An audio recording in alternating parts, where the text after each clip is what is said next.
Maintenant, nous allons passer au plus important, c'est de présenter les exigences fondamentales et objectifs de la sécurité. Pourquoi on est en train de faire de la sécurité informatique? Quels sont les objectifs à atteindre à travers ce concept? Premièrement, il faut savoir une chose, que l'origine des attaques aujourd'hui, elles sont 50% de l'intérieur, ça veut dire ça vient de l'intérieur de votre entreprise. Vous avez un employé intrus, vous avez donc vous avez une personne qui travaille comme complice avec une entreprise concurrente, un utilisateur malveillant, ou bien des erreurs. Vous avez quelqu'un qui est mal formé, il utilise des mots de passe faibles, etc. Donc la menace vient de l'intérieur. Si vous avez un mot de passe d'un serveur à l'intérieur qui est faible, il peut y avoir des gens à l'extérieur qui arrivent donc à y accéder facilement, comme ça peut venir de l'extérieur, c'est-à-dire piratage, virus, intrusion, etc. Donc, quand vous avez à faire de la sécurité, il faut garder en tête que ça peut venir de l'intérieur comme ça peut venir de l'extérieur. Donc, quels sont les objectifs fondamentaux de la sécurité? Quand on parle des exigences fondamentales de la sécurité, donc ça caractérise à quoi s'attend un utilisateur de votre système informatique du côté de la sécurité. C'est-à-dire, moi je suis un utilisateur dans votre système d'information, je m'attends à quoi pour que je puisse utiliser votre système d'information étant donc plus à l'aise. Le premier objectif, c'est ce qu'on appelle la confidentialité. Confidentialité, ça veut dire que les informations échangées entre les utilisateurs doivent être confidentielles. Si vous avez donc deux personnes A et B qui sont des utilisateurs de votre entreprise, des employés de l'entreprise qui ont l'habitude de communiquer entre eux, donc quand ils échangent des informations, il ne faut pas qu'il y ait une troisième personne qui arrive à comprendre la signification de ces échanges-là.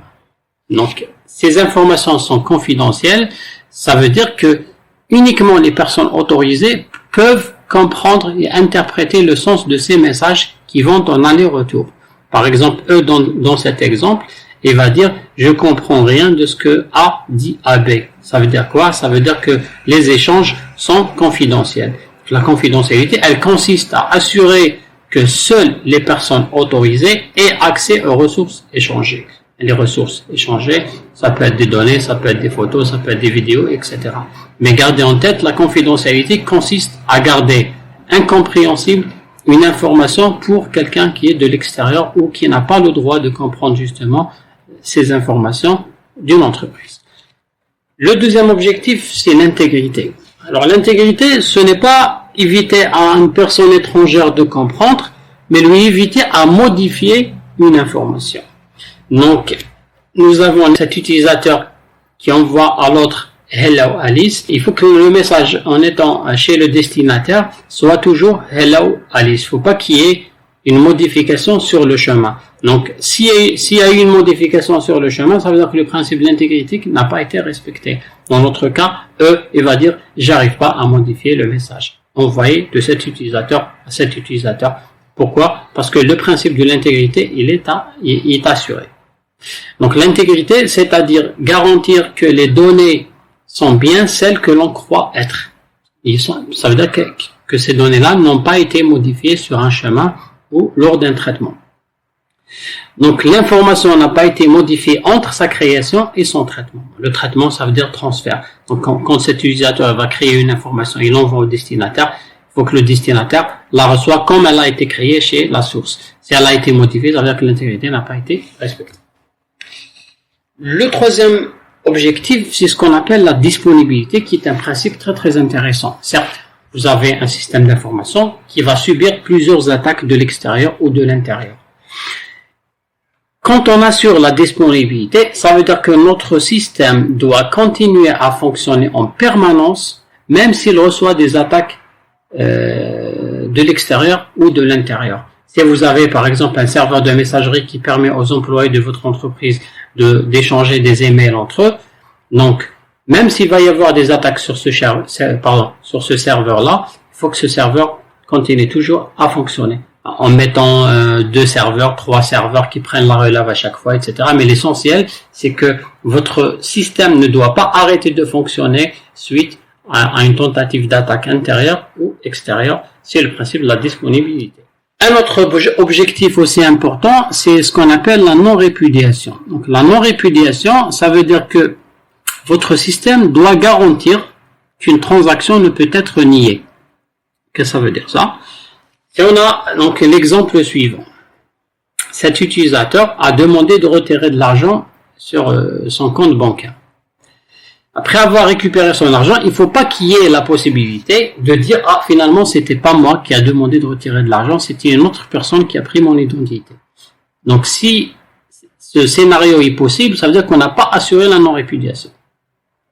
Cet utilisateur ne doit pas avoir la possibilité de dire « C'était pas moi alors que c'était lui ». Ça, c'est ce qu'on appelle, la non-répudiation.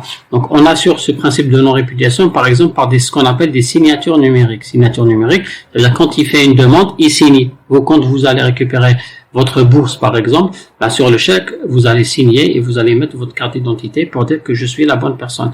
Comme ça, si vous revenez par la suite et dire c'était pas moi, ils vont vous dire voici votre carte d'identité, votre photocopie de la carte d'identité, votre numéro de carte d'identité, voici votre signature.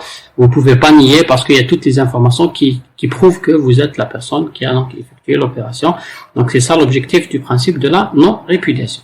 Nous avons aussi l'authentification. Alors l'authentification, ça veut dire quoi? Ça veut dire que s'assurer qu'on est en train de parler avec la bonne personne. Bon, depuis tout à l'heure, donc par exemple la confidentialité et l'intégrité, ça concernait beaucoup plus les messages, mais la non-répudiation et cette authentification, ça concerne les personnes.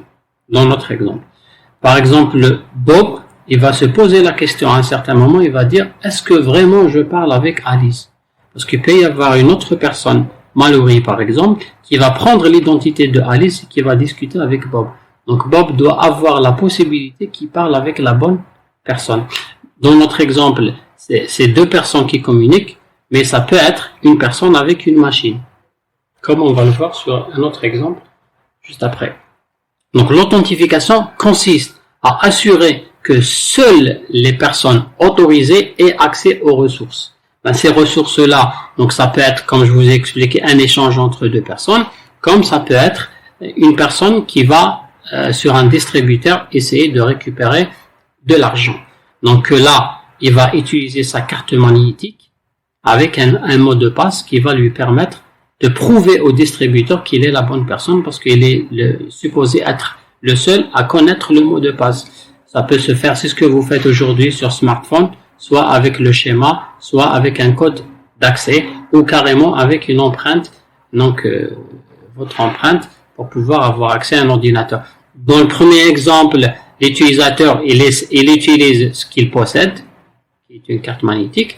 Dans le deuxième exemple, l'utilisateur il utilise ce qu'il sait, il connaît un mot de passe pour pouvoir y accéder.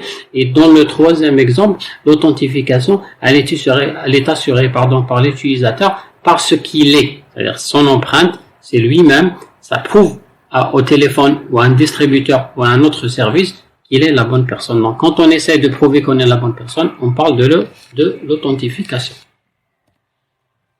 Nous avons aussi un autre objectif qui est le respect de la vie privée. Et là, ça concerne un peu les personnes individuelles, particuliers. Donc le respect de la vie privée, ça veut dire moi, sur Internet par exemple, je veux pas qu'une autre entité puisse savoir qu'est-ce que je suis en train de faire sur Internet. Donc je veux être libre en travaillant donc sur